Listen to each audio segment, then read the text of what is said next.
First of all, thank you very much to Andrea for having me and for organizing this spectacular conference, and to Nina, who has been a guiding light for me for the last 10 years. The story of the United Nations in Israel is often cast as a story just about the United Nations in Israel, an organization founded on the ashes of the Jewish people, and according to its charter on the equal rights of nations large and small, has turned its back on its debt and its purposes and become the leading global sponsor of anti-Semitism. But I cannot stand in America today without saying that this has become a story also about the United Nations and the United States. Over the past 2 years, under the umbrella of engagement, this country has embraced the United Nations as never before in its history. The result has been a serious magnification in the potency of the UN's war on Israel. My talk today therefore addresses what has become a toxic combination of the UN, Israel, and current American foreign policy. The UN's obsession with Israel is evident from even a cursory statistical summary of its operations. There have been 10 emergency sessions of the UN General Assembly in its history. 6 have been about Israel. And the last and 10th one is effectively in permanent session, having been reconvened more than a dozen times since 1987. 1 million dead in Rwanda and 2 million dead over 2 decades in Sudan never prompted one emergency session. In 2009, the UN General Assembly, as is routine, adopted another 20 resolutions condemning Israel for human rights violations, while adopting just a single resolution each on another 4 states. And nothing, for instance, on the egregious violations of the most basic civil and political rights, for example, of more than 1 billion Chinese.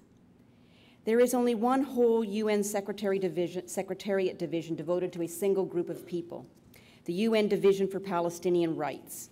Created in 1977, it has a full-time staff almost equaling the number of UN staff for the entire Asia and Pacific Division. There is one refugee agency for Palestinian refugees and one refugee agency assisting 30 million in the rest of the world. The UN General Assembly has 6 subsidiary bodies which focus only on Palestinians and none focusing on any other people anywhere. There is only one UN online service dedicated to the claims of a single people, the enormous UN information system on the question of Palestine.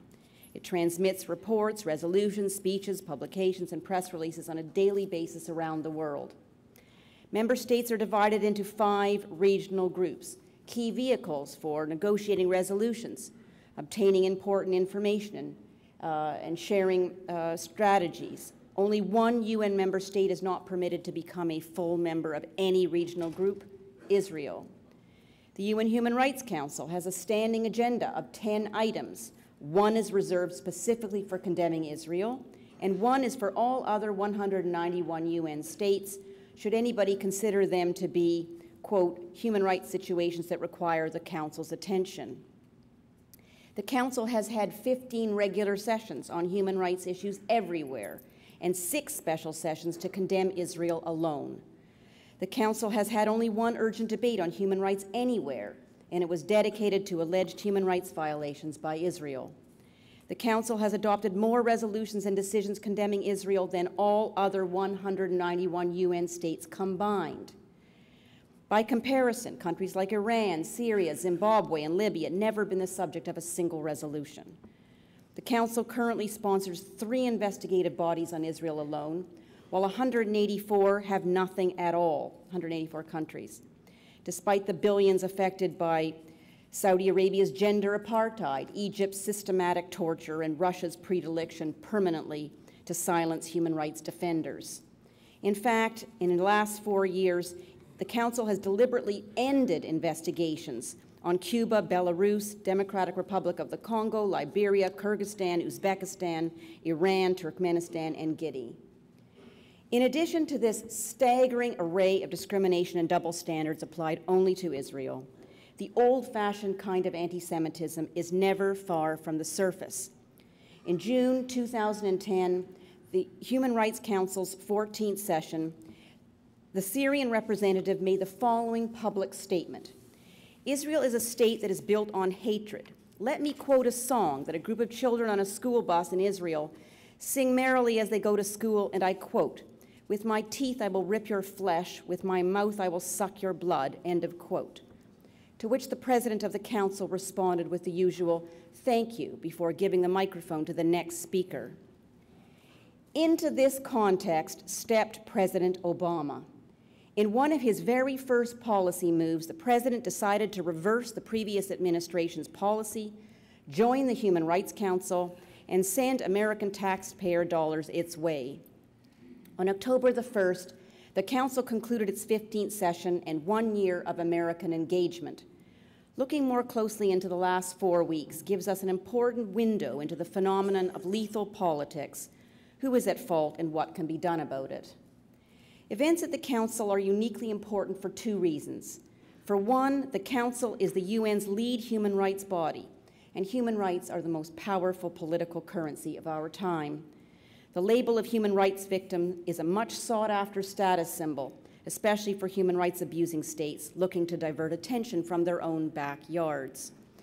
The label of human rights violator, on the other hand, is to be vigorously avoided because isolation, economic woes, and challenges to the necessity of sovereignty can be just around the corner. And second, the Obama administration is just as vigorously attempting to make the Council the shiny example of the success of engagement. On the 1-year anniversary, U.S. Ambassador to Geneva, Ellen Donahoe, penned a New York Times article entitled "Fighting the Good Fight" and stated, I'm quoting her, "I have been very pleased by several developments that confirm U.S. participation was the correct decision." 3 weeks later, on the final day of the session, she declared the Council was making, in her words, historic progress. Is it? And if not, what are the implications of the American government claiming otherwise? So let me look at the Council's last session. The Council had before it 4 previously commissioned reports criticizing Israel. The session ended by adopting 2 more resolutions condemning Israel, demanding 3 new reports on alleged Israeli evils, and requiring multiple follow-up activities on all of the above.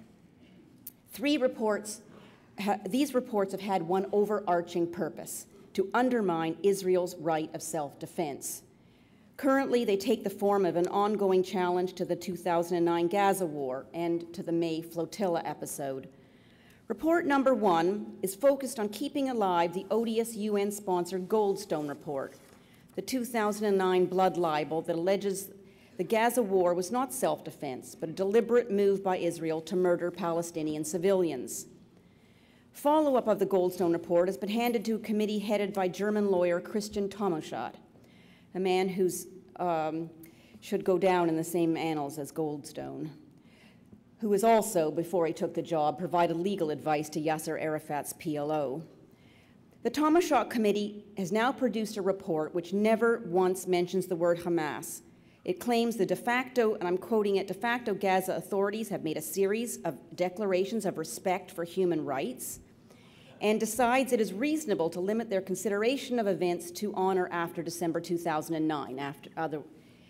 Mysteriously, Tomaschat never produced Hamas's human rights respecting declarations, nor did he mention the organization's charter and its actual commitment to Jew hatred and genocide.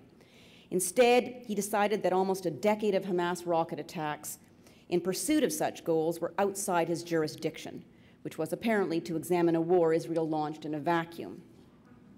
Not surprisingly, therefore, we now have, in the last few weeks, a follow-up to the Goldstone report repeating the libel, and I'm quoting it, that Israel intended to cause disproportionate destruction and violence against civilians as part of a deliberate policy. On the other hand, that accusation, by the way, was based on such reliable sources as the Palestinian Authority, which they congratulated for having conducted a comprehensive investigation, albeit the PA's experts on the Gaza war were never allowed into Gaza.